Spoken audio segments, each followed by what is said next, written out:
Welcome everybody. We are given this question: integral 0 to pi square root of 1 negative 2 times sine x over 2 times dx.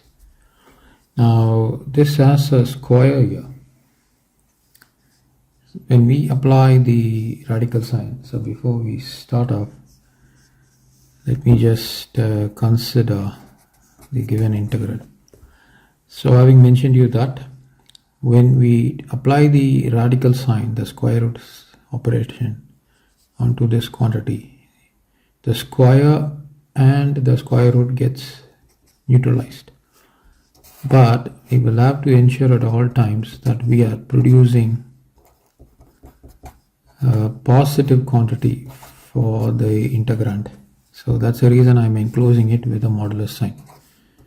Now if you want to release the modulus sign, then you will have to split the interval 0 to pi as 0 to pi over 3 and pi over 3 to pi. Over here the outcome will be positive, over here the outcome will be negative.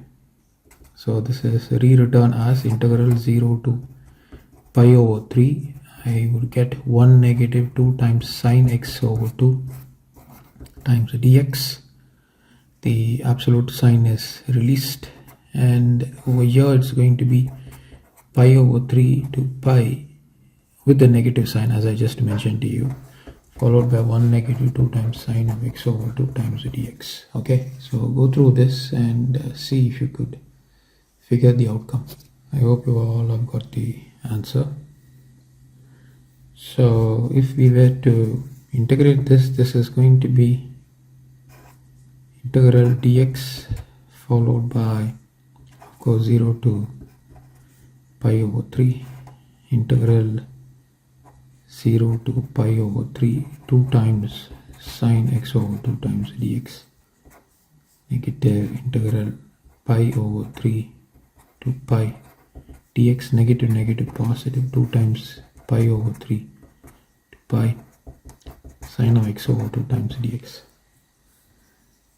So if you can observe, integral of dx would give me x, the limits are 0 to pi over 3. Integral of sine of x is going to give me negative cos of x over 2.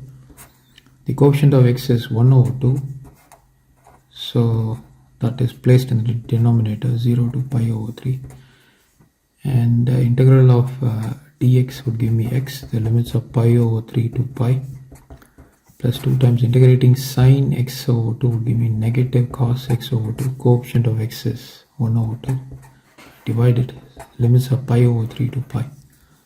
So this is equal to, I substitute the upper limit minus the lower limit, negative negative positive, so this 1 over 2, right? The coefficient of x is 1 over 2, so this is actually 1 over 2.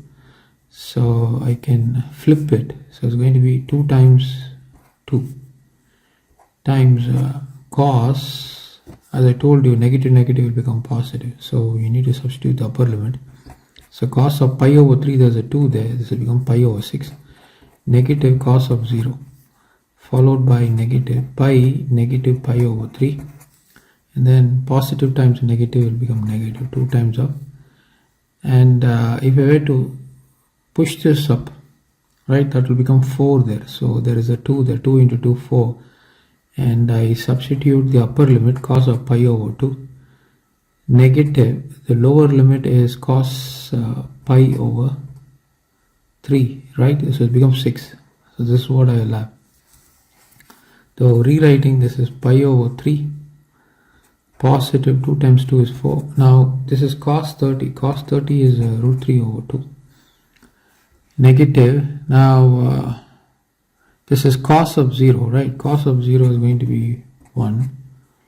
Negative pi minus pi over 3. That is going to give me 2 pi over 3. So this is further simplified, pi over 3 positive. 4 times the root of 3 over 2, negative 4, 2 pi over 3 positive 4 times the root of 3 over 2. Now these two can be added, so you get 2 times of 4 times the root of 3 over 2. Now these two can be added, you get pi over 3 negative 2 pi over 3. Now just place negative 4 there. So 2 gets cancelled, you get 4 times the root of 3. You take the LCM as 3, you will get pi negative 2 pi followed by negative 4. This is 4 times the root of 3 positive. This will give you negative pi over 3, negative 4. So rewriting, you get 4 times the root of 3, negative pi over 3, negative 4. So that's the final solution for this question.